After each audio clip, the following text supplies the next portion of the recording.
నమస్కారం ఈటీవీ 360కి స్వాగతం. ముందుగా ప్రధాన అంశాలు.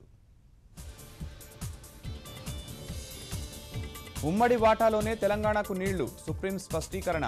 కృష్ణా జల వివాదం వైఖరేంటని కేంద్రానికి ప్రశ్న. స్వచ్ఛ భారత్ తుది నివేదిక తయారీపై నీతి ఆయోగ్ కసరత్తు. చంద్రబాబు నేతృత్వంలో ఢిల్లీలో ఉపసంఘం సమావేశం. భూసేకరణపై సిఆర్డీఏ కార్యాలయం ఎదుట వైకాపా ధర్నా. జగన్కు కనువిప్పు కలగాలంటూ తెలుగుదేశం ఆందోళన.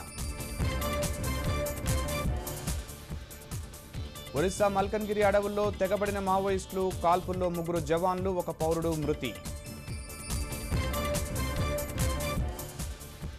సైకో దాడులతో హడలిపోతున్న పశ్చిమ గోదావరి మహిళలు, అగంతకుడి కోసం విస్తృతంగా గాలిస్తున్న పోలీసులు.